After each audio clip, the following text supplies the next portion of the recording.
сайёҳии дохилӣ омили рушди иқтисодиёти кишвар ба ҳисоб меравад. соли гузашта пандемияи коронавирус ба соҳаи иқтисодиёти кишварҳои дунё аз ҷумла кишвари мо низ зарари ҷиддӣ расонид. аз сабаби ба кишвар ворид нагардидани сайёҳон иқтисодиёти кишварҳо хеле суст гардиданд. ҳоло дар кишварҳои Иттиҳоди Аврупо барои барқарор намудани иқтисодиёти кишвар бисёр лоиҳаҳо амал карда истоданд.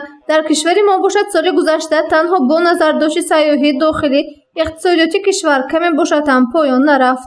сайёҳии дохилӣ танҳо соли 2019 аз 30 мавзеи таърихӣ фарҳангӣ ва боғу гаштҳои вилоят зиёда аз 196 000 нафар шаҳрвандони Тоҷикистон, сокинони Тоҷикистон дидан намуданд, ки ин миқдор ба мо имконият медиҳад, ки бо маънои том гуфта тавонем, ки мо дар сатҳи аввали ҷойгиршавии сайёҳии дохилӣ мебошем. субҳи имрӯз дар Кохи Суғдиён конфронси миллии сайёҳӣ бо унвони сайёҳии дохилӣ омили рушди иқтисодиёти кишвар аз ҷониби Кумитаи рушди сайёҳӣ назди ҳукумати Ҷумҳурии Тоҷикистон ва мақомоти иҷроии ҳокимияти давлатии вилояти Суғд баргузор гардид. дар он устодону муаллимон ва кормандони соҳаи сайёҳӣ иштирок намуданд. инчунин як қатор меҳмонон аз пойтахти кишвар ширкат варзида оиди рушди сайёҳии дохилӣ маълумот доданд. сафар дар дохили мамлакат нисбат ба кишварҳои хориҷӣ камхарҷтар аст. ғайр аз ин, сайёҳии дохилӣ барои огаҳии комил пайдо кардани сокинон аз имконоти гардишгарии кишвар, шиносоӣ бо ҳаёт ва фаъолияти мардуми минтақаи дигар, фарҳангу тамаддуни қадима ва дар ин замина ба рушди тавсеяи сайёҳии воридотӣ таъсири назаррас хоҳад расонид.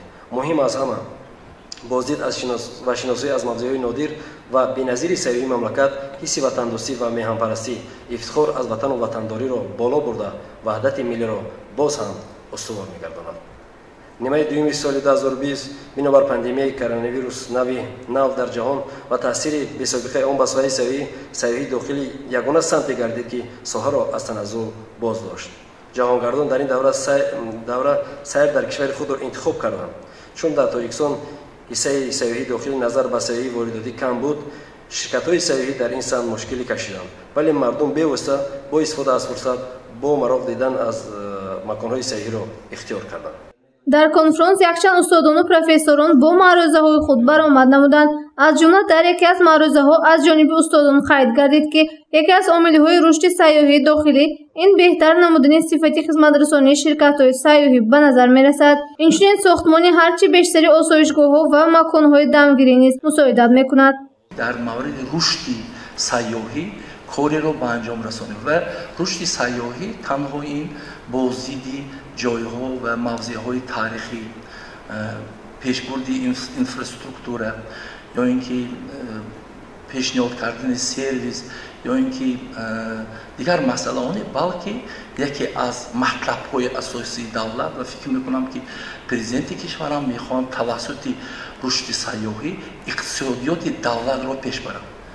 бисёри кишварҳои дунё бо воситаи соҳаи сайёҳӣ рушд мекунад, аммо аз сабаби пандемияи коронавирус соҳаи сайёҳӣ ба зарари хеле ҷиддӣ рӯбарӯ гардид.